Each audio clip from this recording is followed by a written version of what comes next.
रजत पाटीदार को टी20 टीम में शामिल करने की मांग। इरफान पठान का टीम संतुलन पर बड़ा बयान। भारतीय क्रिकेट में इस समय टी20 टीम के संयोजन, टीम कॉम्बिनेशन को लेकर बहस तेज हो गई है।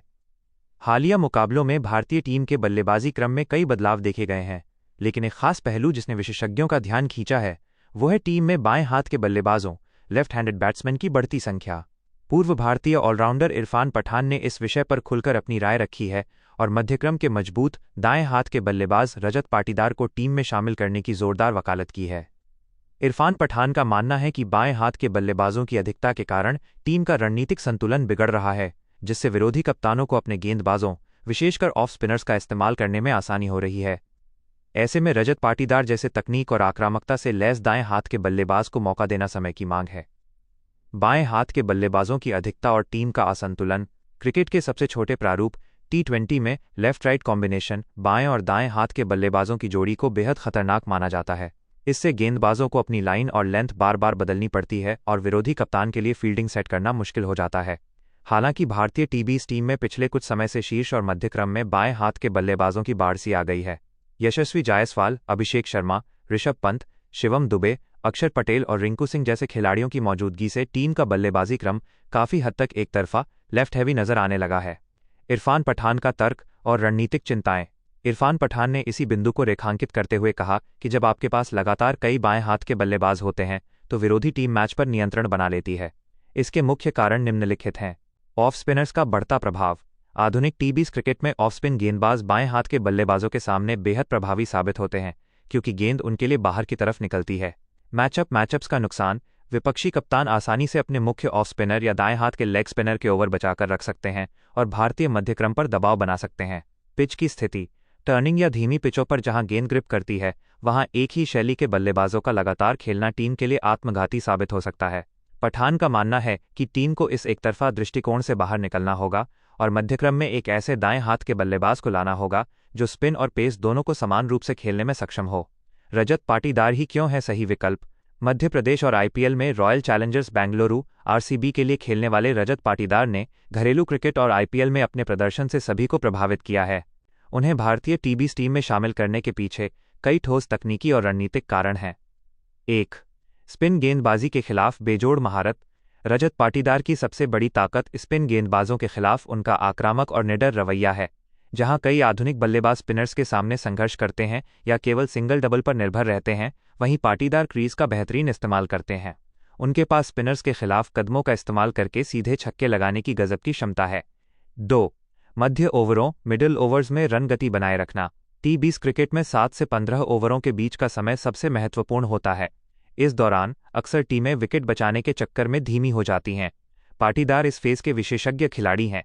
वो डॉट गेंदें कम खेलते हैं और स्ट्राइक रोटेट करने के साथ साथ बाउंड्री लगाने का जोखिम उठाने से नहीं डरते। 3. दबाव में खेलने का अनुभव। आईपीएल के नॉकआउट मैचों जैसे एलिमिनेटर में लगाया गया उनका शतक में पाटीदार ने दिखाया है कि वो बड़े मंच और भारी दबाव में बिखरते नहीं हैं, बल्कि निखरते हैं। भारतीय टीम को मध्यक्रम में एक ऐसे ही कूल हेडेड खिलाड़ी की जरूरत है जो विकेट गिरने के बाद भी रन गति को रुकने न दे। टीम संयोजन। टीम कॉम्बिनेशन में पाटीदार की जगह कहां बनती है?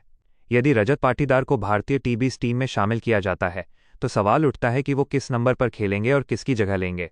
वर्तमान में भारतीय टीम के पास नंबर 3 और नंबर 4 पर कई विकल्प मौजूद हैं, लेकिन संतुलन के लिहाज से पाटीदार को नंबर 4 या 5 पर आजमाया जा सकता है। बल्लेबाजी क्रम संभावित।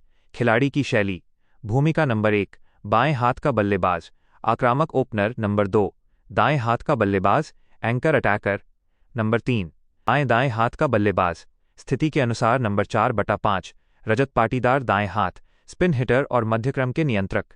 नंबर 6 बाएं हाथ का बल्लेबाज, फिनिशर। पाटीदार के आने से टीम को यह सुविधा मिलेगी कि यदि शीर्ष क्रम में कोई बाएं हाथ का बल्लेबाज आउट होता है तो पाटीदार आकर विरोधी टीम के ऑफ स्पिनर के खतरे को तुरंत बेअसर कर सकते हैं। चयनकर्ताओं के सामने बड़ी दुविधा।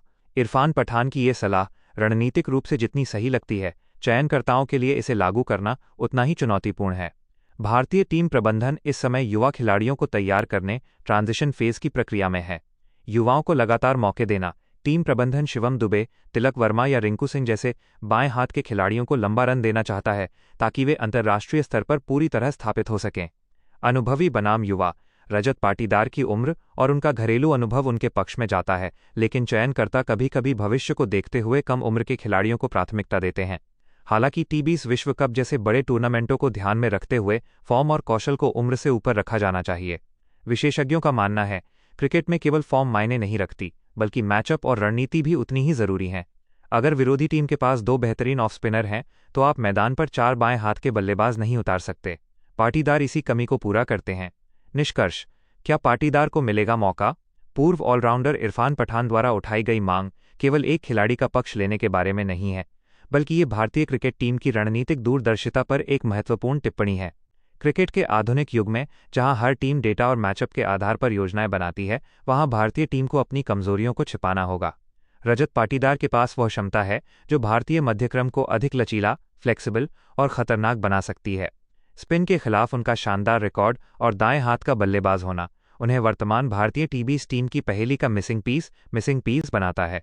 अब यह देखना दिलचस्प होगा कि क्या बीसीसीआई के चयनकर्ता और टीम प्रबंधन इरफान पठान की इस व्यावहारिक सलाह पर गौर करते हैं और आगामी सीरीज में पाटीदार को नीली जर्सी में अपनी प्रतिभा दिखाने का मौका देते हैं या नहीं।